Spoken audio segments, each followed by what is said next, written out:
Present में जो भी कर्म कर रहे हो तो प्री डिफाइंड है या हमारे पास बिल्कुल फ्री विल है टू डिसाइड वेदर। अब ये तो ऐसे प्रश्न पूछ गए कि इन्होंने मुझे इस जगह में खड़ा कर दिया कि सच बोलूं तो बहुत लोग घबरा जाएंगे और झूठ बोलूं तो बहुत लोगों का मज़ा आएगा, और कुछ लोग बोलेंगे यार ये गुरुजी को भी कुछ पता नहीं है अभी। ये द मोस्ट कॉम्प्लिकेटेड क्वेश्चन इस ब्रह्मांड का है। ये फ्री विल, नीरज ने भी मुझे पूछा था तो मैं इसको इग्नोर करके आगे निकला। फ्री विल वो इग्नोर करने के लिए भी शायद वो प्रकृति में सेट है पहले से। फ्री विल नाम का कोई चीज है या नहीं, या पहले से सब कुछ प्री डिफाइंड है? जैसे गुरु जी को आना, हमें आना, सुनना, ये पहले से प्री डिफाइंड है क्या? अगर पहले से प्री डिफाइंड ही है तो हमें ये सब करने की जरूरत क्या है?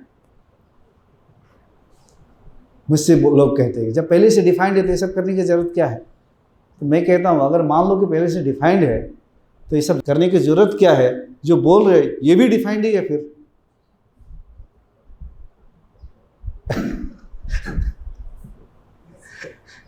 ये इतनी अनसुलझी बातें हैं। चलिए थोड़ा इस पे भी हम दृष्टि डालते हैं। फ्री विल, इस कॉन्सेप्ट को हम समझते हैं। फ्री विल का मतलब है आपके पास आज़ादी है चॉइस करने के लिए। इससे पहले मैं थोड़ा सा भगवत गीता का एक चीज़ बता रहा हूँ। कृष्ण कहते हैं, इससे कनेक्टेड है इसीलिए कि तुम एक क्षण भी बिना कर्म किए हुए रह नहीं सकते हो, तो कर्म करो, उठो और कर्म करो, और तुम्हें कर्म करने की स्वतंत्रता है तुम्हारे पास। लेकिन मैं एक स्टेप आगे अब इसकी जाता हूँ। मैं कभी कभी कहता हूँ तुम्हें कर्म करने की भी स्वतंत्रता नहीं है। अगर बारीकी से अपनी ज़िंदगी में देखोगे, ऐसे मुझे बहुत सारे लोग ऐसे मिलते हैं, वो जिम में जाना चाहते हैं, स्विमिंग पूल में जाना चाहते हैं, बहुत चीज़ करना चाहते हैं, म्यूजिक सीखना चाहते हैं, सिंगिंग सीखना चाहते हैं, लेकिन अपनी परिस्थितियों में इतने उलझ गए हैं कि कोई शक्ति उनको खींच रही है। कर्म करना तो चाहते हैं लेकिन कुछ कोई खींच रहा है, वो कर ही नहीं पा रहे। गाना सीखना चाहते हैं, वो खींच रहा है, कर ही नहीं पा रहे। ये मेरे साथ हुआ। मैंने सोचा कि मैं थोड़ा संगीत सीखूं, कई दिन गया, खींच ली, चाहता हूँ, मान लीजिए। ऐसे कई लोगों को देखा, चाहता हूँ लेकिन हो नहीं पाता। ऐसे कितने सारे लोग हैं कि आप लोग बहुत कुछ कर्म करना चाहते हैं लेकिन आपके अंदर, आपकी ज़िंदगी में ऐसी समस्याएं आती है, ऐसी कुछ चीज़ें आती है जो आपको परिस्थितियाँ खींच लेती है, वो करने नहीं देती है। बहुत बारीकी से आप देखोगे अपने जीवन को, तो आपके जीवन में किस प्रकार से बहुत सारी घटनाएं घट गई जो आपके समझ से परे, जो आपने नहीं चाहा था कभी वो भी घट गई, जो चाहा था वो भी घट गई। लेकिन ये आपका भ्रम है कि मैं चाहा तभी घटी, चाहता या ना चाहता तभी घटती, लेकिन चाहना भी वो उसमें बन चुका था कि आप चाहोगे और घटोगे और भ्रम में पड़ोगे। फ्री विल पे अगर हम तर्क डालते हैं तो आपके सामने दो चीज़ खाने के लिए है, एक रसगुल्ला और गुलाब जामुन। आपको तो लग रहा है मेरा ही स्वतंत्र है, मैं रसगुल्ला खाऊं या गुलाब जामुन खाऊं, दोनों में से लूँ कि ये तो मुझे डिसाइड करना है। लेकिन कुछ लोग कहते हैं ये इससे पहले तुम्हें डिसाइड हो चुका है कि तुम रसगुल्ला ही खाओगे और वो गुलाब जामुन ही खाएगा। Already it is pre defined. जब बीज को जमीन में लगाया गया था, 10 बीज को, उस 10 बीज में से 7-8 बीज बड़े होंगे, पेड़ बनेंगे, फल मूल लगेंगे और 3 वृक्ष खत्म हो जाएंगे। वो पहले डिफाइंड है कौन सा बीज कौन सा फल देने वाला है।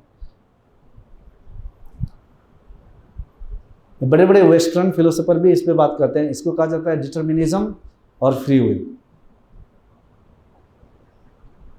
डिटर्मिनिज्म का कॉन्सेप्ट है कि ये पहले से ही सब कुछ डिफाइंड है। मैं नहीं बताऊंगा कि क्या डिफाइंड है क्या नहीं है, आपको समझना है, मैं तो थोड़ी सी दृष्टि डाल रहा हूँ।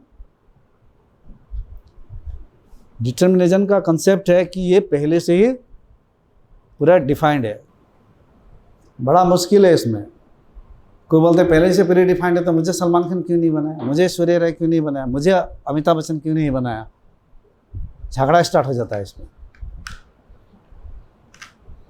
ईश्वर ने पक्षपात क्यों किया, मुझे गरीबी वाली जीवन क्यों दिया।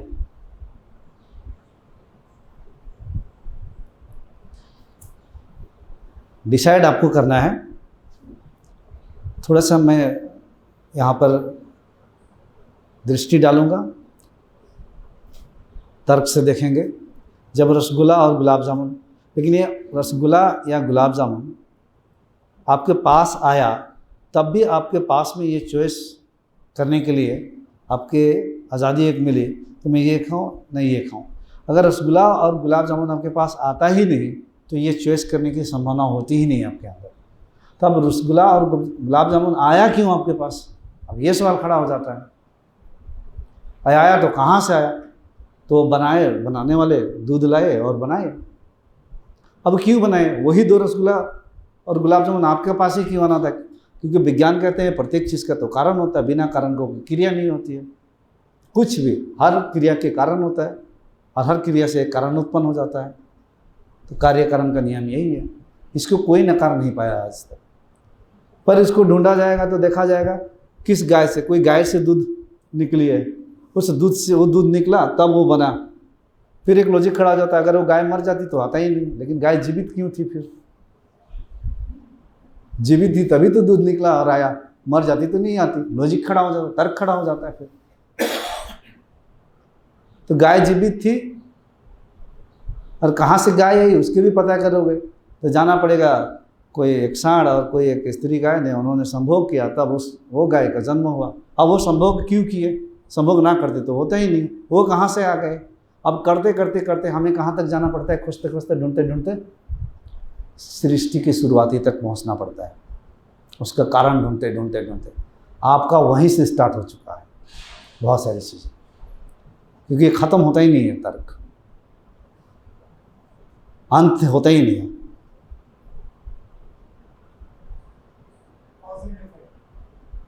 ख़त्म नहीं होता ये। वो अगर जैसे बैट्समैन है, उसको लगता है कि ये मेरा चॉइस है कि अब मैं कैसे मारना है, मुझे छक्का लगाना है या चौका लगाना है, लेकिन उसके पीछे तो वो अगर उसने आया दौड़कर और बॉल फेंका ही नहीं तो उसका ऐसे ही खड़ा रह गया। तो बॉल फेंकता है तब उसका चॉइस बनता है, तो उसके चॉइस के पीछे तो कोई और है उसको चॉइस बनाने वाला। रसगुल्ला खाऊं या गुलाब जामुन खाऊं, उसके पीछे तो कितने गाय बकरी और आदमी पलने वाले लगे हैं, संभोग वंभोग सब जुड़े हुए हैं। वो ना होता तो ये रसगुल्ला आपके मुंह में ना जाता, ना गुलाब जामुन नहीं जाता। तो चॉइस बनाने के पीछे आपका और कुछ जुड़ी हुई है, तब ये चॉइस आपको लग रहा है मैं बना रहा हूँ, पर ये चॉइस पहले से कहीं से स्टार्ट हो चुकी है। ये तर्क है, क्या है? ढूंढते रहना। ये जिस दिन समझ में आ गई, अकर्ता की स्थिति में तुरंत आ जाओगे आप। कृष्ण कहते हैं ना, अकर्ता की स्थिति, जो होता है सब ठीक ही होता है। सारे बुद्धों की बात यही होता है। अब किसी का बेटा मर गया, बेटी मर गई, बोलते जो होता है ठीक ही होता है। कैसे ठीक हुआ ये? लेकिन उसके लिए ठीक ही हुआ। आपके घर के समस्या में हो ना जितने भी, लेकिन मेरे लिए जो है वो सही हो रहा है आपके साथ। आप बोलेंगे ये गुरु बड़ा विचित्र गुरु है, मैं दुख में हूँ, मैं टेंशन में हूँ, मेरे घर पे लड़ाई झगड़ा पैसे की समस्या है, और ये बोल रहे हो जो हो रहा है ठीक ही है, क्योंकि वही होना ही है अभी। तो ये ख़त्म ही नहीं होता है। तो इसको बोल देते हैं ये डिटरमिन्ड है, पहले से ही निर्धारित है क्या क्या क्या होना है। तुम लाख कोशिश कर लो, बहुत सारी चीज़ें करने के लिए तुम कर नहीं पाओगे। जाओ तुम जिंदगी में झांक कर देखोगे कैसे बहुत सारी ज़िंदगी निकल गई। आपने जो काम नहीं भी चाहा, लगा कि पीछे से कोई एक फोर्स आया, वो काम करवा दिया मुझे। अब फ्री विल का कॉन्सेप्ट ये है, ये मेरे हाथ में है, कर्म करने का स्वतंत्रता मेरी हाथ में है। मैं डिसाइड कर सकता हूँ मुझे क्या करना है और क्या नहीं करना है, जो कि कर्ता का स्टेट है। मतलब मैं कर रहा हूँ सब। एक समय में उसको भ्रम हो जाता है, अरे मैं इतना बड़ा मूर्ख और पागल, बचपन से लेकर आज तक मैंने कुछ किया ही नहीं हूँ।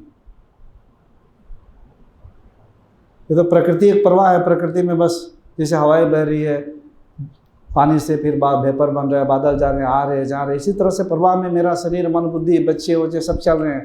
This is not me, let it go how it is going on. अब वहाँ पे आकर चाहे प्रीडिफाइंड हो या कुछ भी हो, वैसे कट जाता है। उसी को आत्मज्ञान कहा जाता है। वो आत्मा में स्थित हो गया, आत्मसिद्धि, योग्य सिद्धि को प्राप्त कर लिया। अब उसके लिए किसी की ज़िंदगी में जो कुछ भी हो या उसके शरीर भी उसी प्रकृति के प्रवाह में है और चल रहा है। आप लोगों से मैं एक ऐसी बातें कहने वाला हूँ, ध्यान देके सुना।